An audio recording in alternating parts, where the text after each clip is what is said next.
فتنە گەورە لە چەند ئاەتێکی تریشا باس کراوە و عولەما قسەیان لەسەر کردووە لەوە چێوە ئاەتە کیفایەت بێ ئەمەوێت لە فەرمایشتەکانی پێغەمبەری خۆی صلی الله عليه وسلم لە خزمەتیا بوەستم ئەم مەوزوع بزانین چۆن عذابی قبر کامەیە ئەم فتنە کامەیە کە ئێمە پەنای پێ ئەگرین ئەفەرمێ لە فەرمایشتەکانە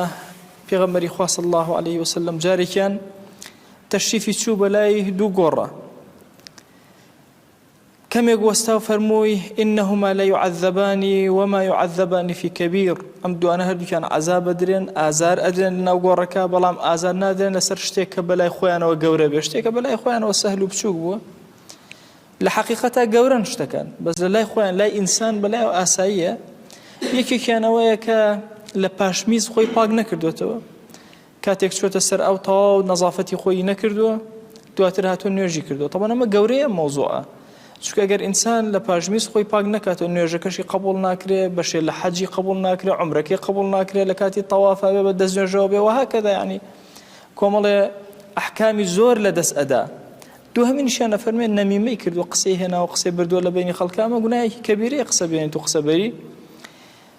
بەڵام بەنسبەت کەسەوە خۆی زۆر مهتەم نییە پێی فەرمووی لەسەر ئەم دوو کردەوەی عەذاب بدرێن دارێکی خورمای هێنا پەلێکی خورما کردی بە دوو لەتەوە دانێکیان لەسەر ئەم و دایەکیان لەسەر ئەو داینە لە ڕێواتێکە دوو پەلی هێنا یەکیان لەسەر ئەم یەکیان لەسەر ئەو داینە فەرمووی ئەم دوانە هەتاوەکو تەڕیان تیابێ عەذابی قبر لەسەر ئەمانە کەمە بێتەوە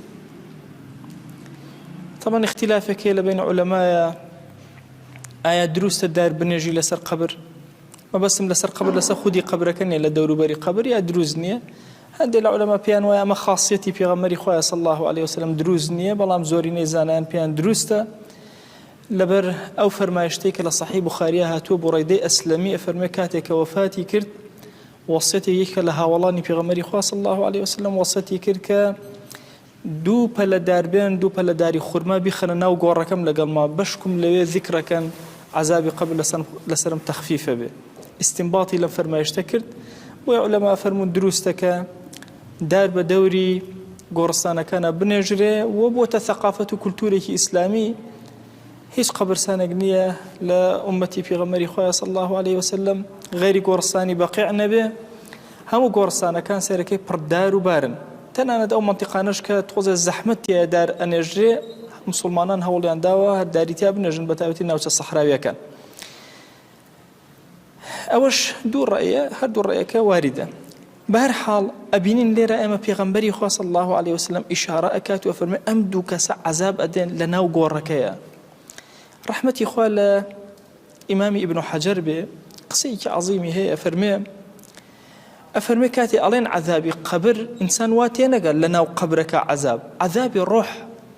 عذابي برزخي بي أوتري بسوتي لناو دريا بي لسكي ماسيا بي لكي بي عذاب الروحكي أتجيتو أبيني بۆی ئەفەرمێ عەذابی بەرزەخ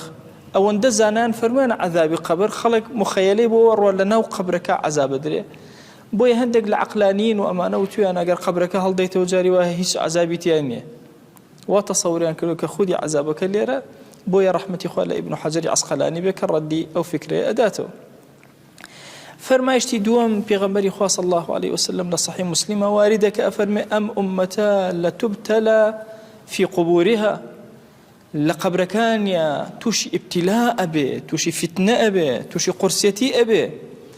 فلولا ألا تدافنوا لدعوت الله أن يسمعكم من عذاب القبر الذي أسمع منه أخوة أقل لترسي أو نبويا كز جرأتي أو أكل مردوكي خوي بخاطة قبره دعام أكرد هموتان شون من جملة عذاب قبر أو هموتان يوتان لعذاب قبر بويا بس أوكاتا كس ني أو جرأتي أو أكل بشي مردوكاني بنيجي فرمايشتي كتير هل صحيح مسلمة واردة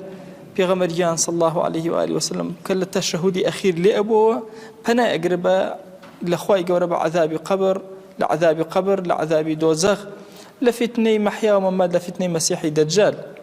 لصحيحين هاتوك دايك إيمان داران عائشة ومن أجارته وفرمي برسالم كل بيغمري خوا صلى الله عليه وسلم لسر عذاب قبر فرمي عذاب القبر حق عذاب قبر حق راستية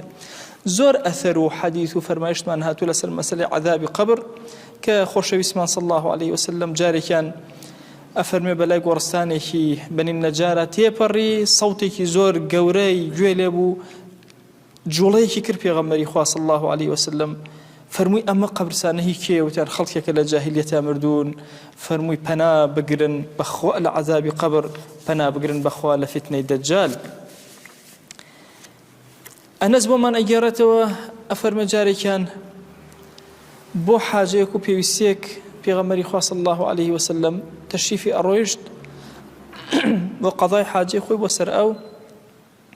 بەبینی کۆمەڵە گۆڕستانە ئەڕۆشت بیلالی شوێنی ئەکەوت بەڵام ئەوەندە بە ئەدەب و قەت بە شانی پێغەمبەری خواوە نەئەچوو صلی الله عليه وسلم لە دووری ئەوە ئەڕۆژ لە پشتیەوە سەری نەوی کردبوو لە خزمەتی ئەڕۆشت ئەفەرمێ گەیشتە لای قەبرێک پێغەمبەری خوا صلی الله عليه وسلم وەستا هەتا وردە وردە بیلال لێ نزیک وتی بیلال تۆ گوێت لەوەیە کە من گوێم لێتی والله یا رسول الله گوێم لە هیچ شتێک نییە هیچ شتێک ئاگام لێ نییە